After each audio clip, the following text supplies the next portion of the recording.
আমরা যারা bike ride করি আমাদের বাইক রাইডের ক্ষেত্রে তিনটি ব্যাপার খুবই আপ টু ডেট থাকা জরুরি। এর মধ্যে একটি হচ্ছে অন্যতম, যেটা হয়তো বা আমাদের স্মার্ট কার্ড পেয়ে গেলে ওইটার এক্সপায়ার ডেট থাকে না, সেটা হচ্ছে বাইকের যদি আমরা ডিজিটাল রেজিস্ট্রেশন কার্ড পেয়ে যাই তাহলে আমাদের এইটার আর ডেট নিয়ে চিন্তা করার কোনো কারণ নেই। কাজ এইটার ডেট যতদিন আপনার বাইক আছে ততদিন আপনার ডিজিটাল রেজিস্ট্রেশন যে পিভিসি কার্ড সেটা মেয়াদ ততদিন আছে। সো আমরা বাইক রেজিস্ট্রেশনের পর যদি স্মার্ট বা হচ্ছে পিভিসি কার্ডটি না পেয়ে থাকি তাহলে আমরা যেটি পাই সেটা হচ্ছে একটি বাইক রেজিস্ট্রেশন অ্যাকনোলেজমেন্ট স্লিপ পেয়ে থাকি। তো ওই স্লিপটার একটা সাময়িক একটা ডেট দেওয়া থাকে, যে ডেটের মধ্যে বিআরটিএ আপনাকে হচ্ছে স্মার্ট কার্ড দেওয়ার প্রতিজ্ঞা করে থাকে বা হচ্ছে দেওয়ার একটা হচ্ছে হলে গিয়া ডেট দেয় যে ওই টেন্টেটিভ ডেটের মধ্যে আপনার বাইক রেজিস্ট্রেশনের যে স্মার্ট কার্ডটি সেটা আপনাকে প্রোভাইড করা হবে বিআরটিএ থেকে, এরকম একটা ডেট দেয়।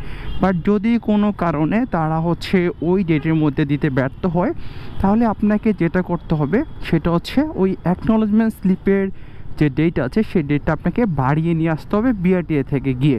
সো বুঝে ফেলেছেন তাহলে আজকে আমি কী নিয়ে কথা বলবো। আজকে আমি কথা বলবো হচ্ছে বাইক রেজিস্ট্রেশনের যেই পেপার সেই পেপারটিকে কিভাবে আপনারা হচ্ছে ডেট বাড়িয়ে নেবেন। সো চলুন তাহলে ভিডিওটি শুরু করা যাক। সো হেই এভরিওয়ান, আসসালামু আলাইকুম। বর্তমানে সার্জনরা খুব তৎপর তারা ট্রাফিক নিয়ন্ত্রণে। সো আমরা যারা বাইক রাইড করি আমাদের পেপারসগুলো আপ টু ডেট থাকা লাগবে, আদারওয়াইজ হচ্ছে সার্জেন্ট আমাদেরকে মামলা দিতে পারে।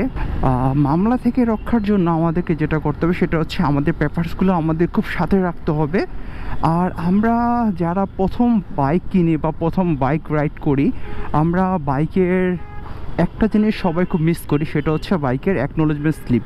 সেই অ্যাকনোলেজমেন্ট স্লিপটির হচ্ছে একটি ডেট দেওয়া থাকে, আমরা অনেকেই জানি না যে সেই ডেট পার হয়ে গেলে সার্জেন্ট কিন্তু আমাদেরকে চাইলেই সেটা মামলা দিতে পারে। আমার বাইকের অ্যাকনোলেজমেন্ট স্লিপের ডেট আজকে পর্যন্ত দেওয়া ছিল। আজকের পর থেকে আমার বাইকটি হচ্ছে ঢাকা বা হচ্ছে বাংলাদেশের রাস্তায় এটা অবৈধ। সো সার্জেন্ট চাইলেই যে কোনো মুহূর্তেই আমার বাইকটিকে মামলা দিতে পারবে যদি না আমি আজকে গিয়ে এটা ডেট বাড়িয়ে না নিয়ে আসি। সো আমি এজন্য আজকে যাচ্ছি মিরপুর বিআরটিএতে। আমি যেইখানে ফিঙ্গারপ্রিন্ট দিয়েছি আমার মিরপুর বিআরটিএ, আপনারা যেই বিআরটিএতে ফিঙ্গারপ্রিন্ট দিবেন আপনার সেই বিআরটিএতে গিয়ে আপনারা অ্যাকনোলেজমেন্ট স্লিপের ডেটটি বাড়িয়ে নিয়ে আসবেন। আদারওয়াইজ কিন্তু আপনার গাড়িটি কিন্তু বাংলাদেশের রোডের জন্য হচ্ছে অবৈধ হয়ে যাবে। আপনাকে যে অ্যাকনোলেজমেন্ট স্লিপটি দেওয়া হয়েছে সেই অ্যাকনোলেজমেন্ট স্লিপটি অকার্যকর হয়ে যাবে ওই ডেটের পরবর্তীতে গিয়ে। সো আপনাকে যেটা করতে হবে সেটা হচ্ছে আপনার অ্যাকনোলেজমেন্ট স্লিপটির ডেটটা বিআরটিএর হচ্ছে 121 নম্বর কাউন্টার, ওইখানে গিয়ে হচ্ছে আপনাকে এই ডেটটি বাড়িয়ে নিয়ে আসতে হবে।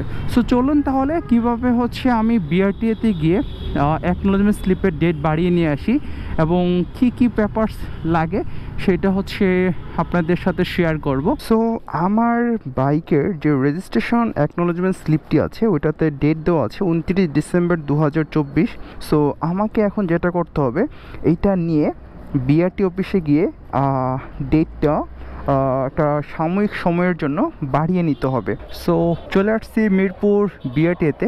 মিরপুর বিআরটিতে গেটে ঢোকার পরে এখানে যেই রুম নাম্বার 121 দেখা যাচ্ছে এবং ভেহিক্যাল ইন্সপেকশন সেন্টার বা বিআইসি, এইখানে এসে হচ্ছে বাইকের রেজিস্ট্রেশন পেপারের ডেট বাড়ানো হয়।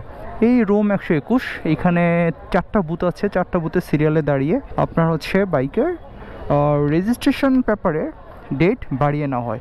সো আমার রেজিস্ট্রেশন পেপারের ডেট আগে ছিল 29 ডিসেম্বর 2024 এবং এটা বাড়িয়ে 6 মাস বাড়িয়ে দিয়েছে 3 জুলাই 2025। সো এইভাবেই হচ্ছে আপনারা আপনাদের বাইকের যদি ডিজিটাল রেজিস্ট্রেশন যে কার্ড বা পিভিসি কার্ডটি যদি না এসে থাকে তাহলে আপনারা আপনাদের অ্যাকনোলেজমেন্ট স্লিপের ডেট বাড়িয়ে নিতে পারেন। বছরের শেষের দিকে হতে আজকে একটু চাপ বেশি, বিশাল সিরিয়ালে দাঁড়াতে হয়েছে।